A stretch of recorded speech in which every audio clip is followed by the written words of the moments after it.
Can you hear me? Yeah! I am here today because I cannot be there with you today. But thank you for coming. Thank you for your resolve, your generosity of spirit. On Wednesday night, after a threat was sent to this embassy and police descended on this building, you came out in the middle of the night to watch over it. And you brought the world's eyes with you. Inside this embassy after dark, I could hear teams of police swarming up into the building through its internal fire escape. But I knew there would be witnesses, and that is because of you. If the UK did not throw away the Vienna Conventions the other night, it is because the world was watching. And the world was watching because you were watching.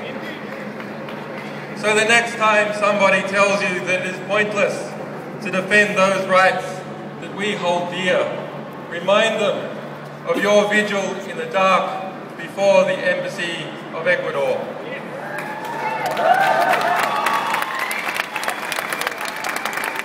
Remind them how, in the morning, the sun came up on a different world and a courageous Latin American nation took a stand for justice.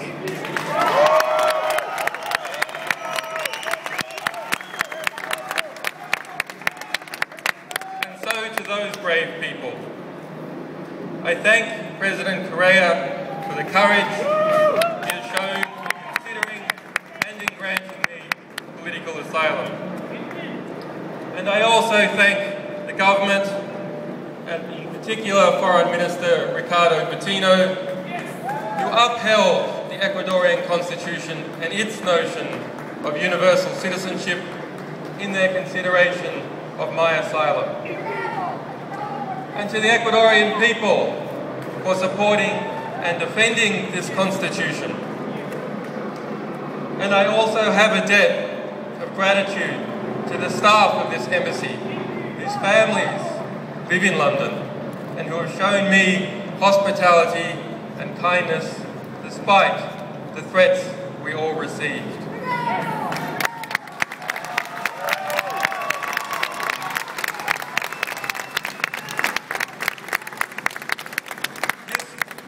This Friday, there will be an emergency meeting of the foreign ministers of Latin America in Washington, D.C.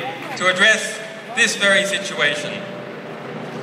And so I am grateful to those people and governments of Argentina, Bolivia, Brazil, Chile, Colombia, El Salvador, Honduras, Mexico, Nicaragua, Argentina, Peru, Venezuela, and to all other Latin American countries who have come out to defend the right to asylum.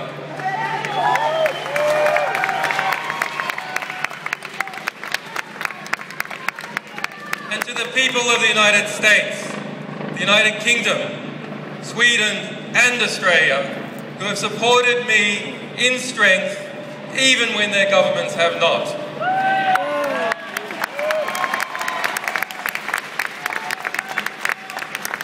And to those wiser heads in government who are still fighting for justice, your day will come.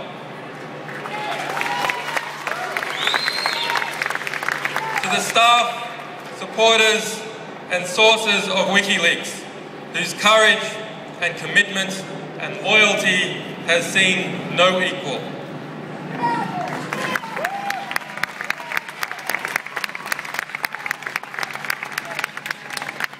To my family and to my children who have been denied their father, forgive me, we will be reunited soon.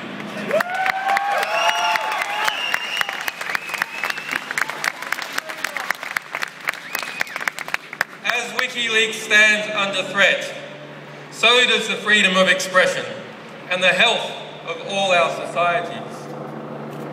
We must use this moment to articulate the choice that is before the government of the United States of America.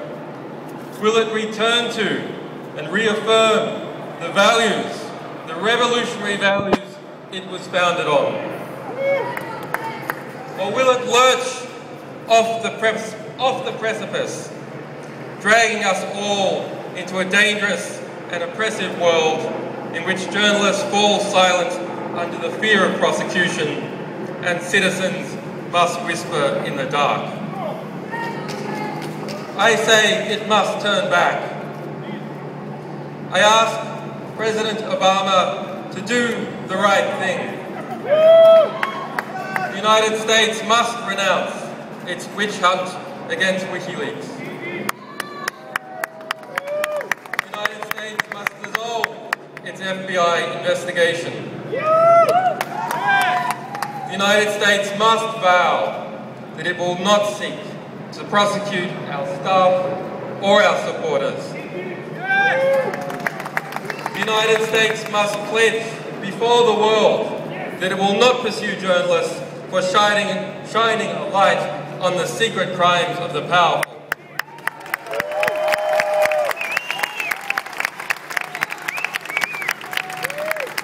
There must be no more foolish talk about prosecuting any media organisation, be it WikiLeaks or be it the New York Times.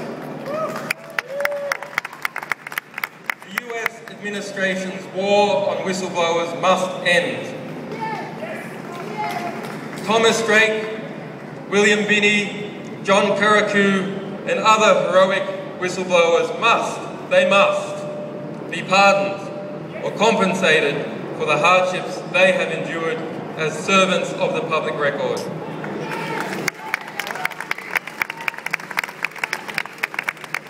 And to the Army private who remains in a military prison in Fort Leavenworth, Kansas, who was found by the United Nations to have endured months of torturous detention in Quantico, Virginia, and who has yet, after 2 years in prison, to see a trial, he must be released.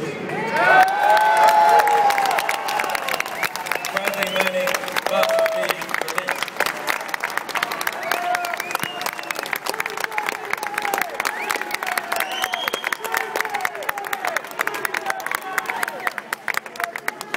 If Bradley Manning did as he is accused, he is a hero and an example to all of us, and one of the world's foremost political prisoners. Bradley Manning must be released. On Wednesday, Bradley Manning spent his 815th day of detention without trial. The legal maximum is 120 days. On Thursday, my friend Nabil Rajab, president of the Bahrain Human Rights Centre, was sentenced to 3 years in prison for a tweet. On Friday, a Russian band was sentenced to 2 years in jail for a political performance. Shame on Russia! There is unity in the oppression. There must be absolute unity and determination in the response.